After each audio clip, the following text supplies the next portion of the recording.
Hi guys, how are you? I hope you're doing good. I hope you had a great week. I am coming to you today with a new topic on antibiotics. Lots of people have questions on antibiotics. Some people misuse them, some people use them rightfully so, but majority do use them when they don't need to, honestly speaking.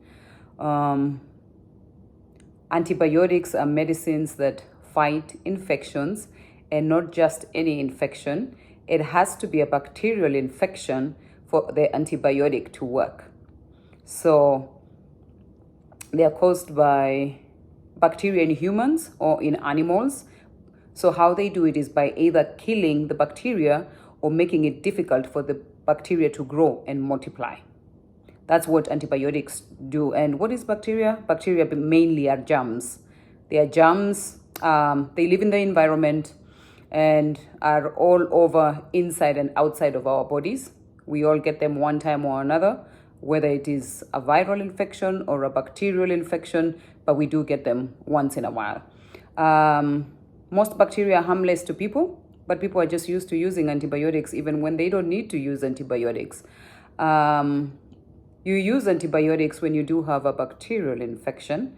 That's when the antibiotic will work for the infection. If you use an antibiotic and you don't have a bacterial infection, you'll say, you know what, I am using this medication, but it's not working. It's not that it's not working, it's because you're taking it for the wrong purpose. Antibiotics treat bacteria, they don't treat viruses. And you ask, what is a virus? A virus is like the common cold, which we get once or twice or 3 times a year, depending on your immune system. Those are normal. We're supposed to get them. Some people get more often than others, and others get less often than others. But those are viruses. You don't need to use antibiotics to treat those. So antibiotics treat certain infections like strep throat.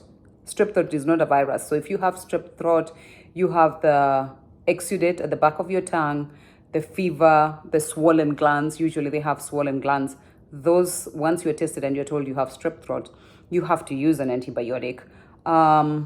Urinary tract infection, where they have to check your urine.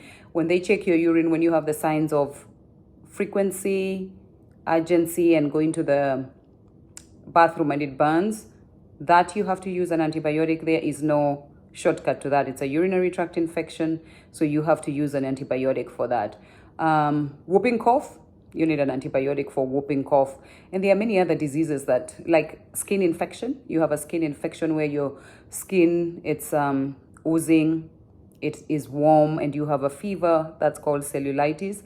That you have to use an antibiotic for. You can't just say it's a virus. No, it's not. By the time you have the swelling, the redness, the fever, it is infected and it's bacterial infection. They are not needed for most sinus infections. People think when I have a sinus infection, I have to take antibiotics. No, you don't. No, you don't. Most sinus infections are viral. When they get to 3 weeks or more, some people will say 3 weeks, some people will say 2 weeks. When they get to 2 or 3 weeks or more and they are worsening at that point, then you can get antibiotics. But if it's less than 2 weeks, you can fight it off. It will go. Your body is set to fight this stuff. You keep giving it medication, so what you're doing is you're suppressing its ability to fight the infection.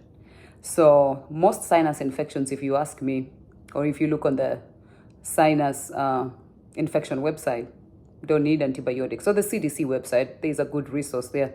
Most of them don't need antibiotics. Now you get people who have underlying disease, like diabetes. Those people have to be treated. If it gets worse, some of them usually like to wait, some don't.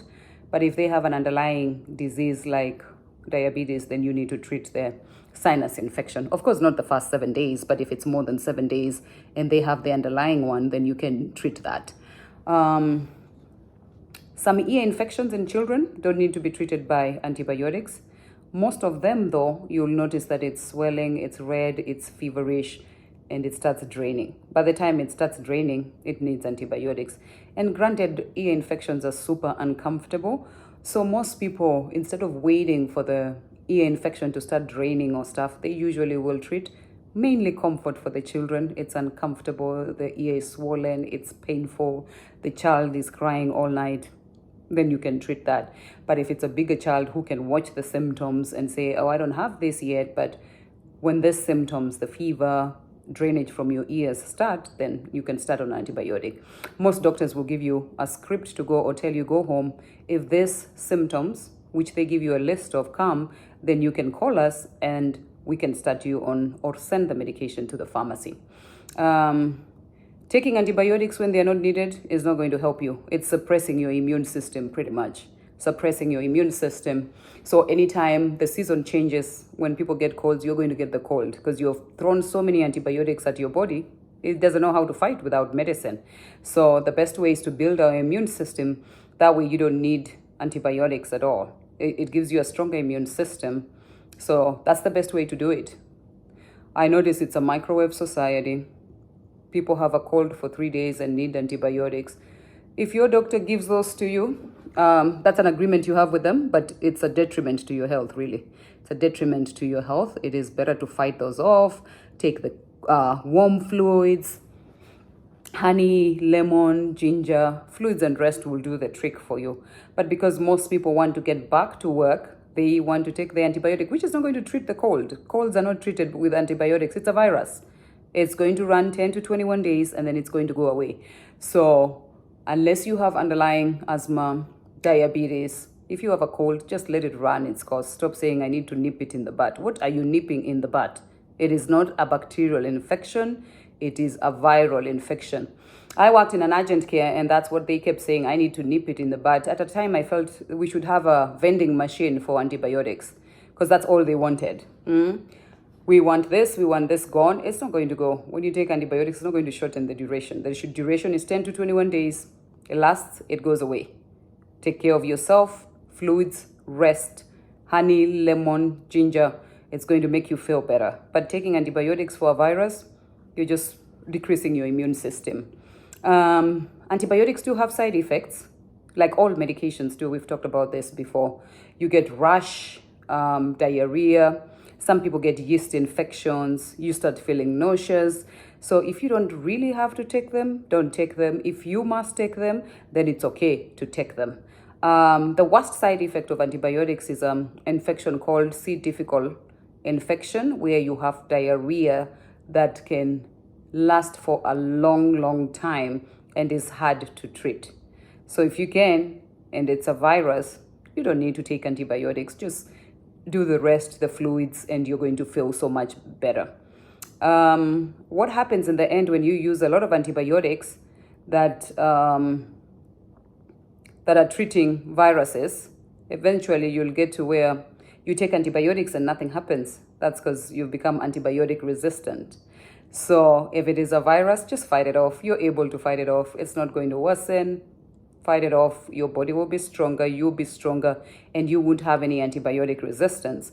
What's happening to many people, they have used it over and over and over, that when they have a serious infection, there's no antibiotic that can cover it. That you've done to yourself, really, because you've been taking them for viruses. You take them. Some countries, they actually have them over the counter where you can just go to a pharmacy and say, oh, tell the pharmacist, this is what I'm feeling, and they'll give you Flagyl or whatever it is. But if you're able to handle it without the medication, don't go for it, because eventually then you have antibiotic resistance. Why is it important to take antibiotics only when they are needed? Because they work for bacteria. If you're taking them for viruses, you don't need to. And then why get the side effects if you don't have to? It contributes to antibiotic resistance. Then you're going to go through side effects, nausea, vomiting, diarrhea. It's not worth it, if you ask me. Not worth it. I've had antibiotics, I think, twice in my life after surgery. That's the only time I've had them. I do get colds. It's not that I don't get them. I do get them, but my body is able to fight them. I know in my head it's going to take 10 to 14 days or 21 days, and I'm going to feel better. And that usually happens. The worst part of it is day 1 to 7.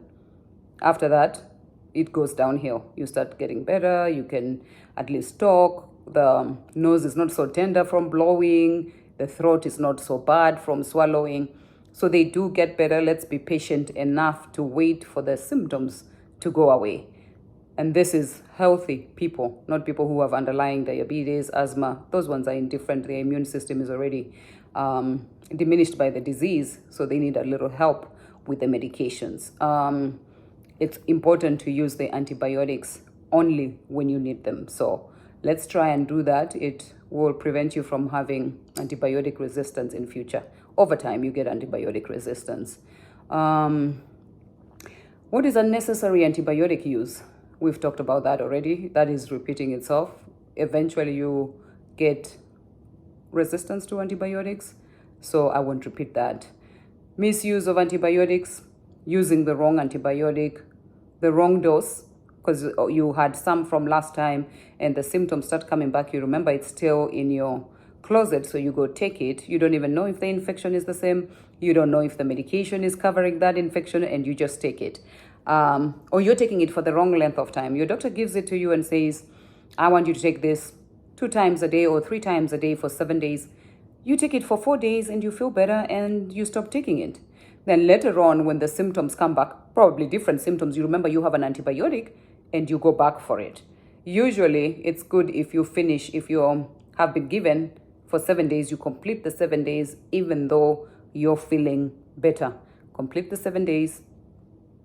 Don't keep some for later. Let's keep ourselves healthy. There's so many ways we can keep ourselves healthy from medications. All medications have side effects. The only medication that doesn't have a side effect is the one you didn't take. So if you don't have to take medicine, stay away from them. Anything that's external that gets into your body will have detrimental effects eventually. So if you can stay without the medicine, you don't have underlying disease when you get the diseases, be healthy. Stay. I'm a living testimony. I rarely take medications. Don't take antibiotics. I've had the cold symptoms. They come, they go. I rarely get sick. So I've had surgeries, but getting sick because my immune system is decreased, I usually don't. So let's keep ourselves healthy. You guys have a great week. We'll see you next week. Bye-bye.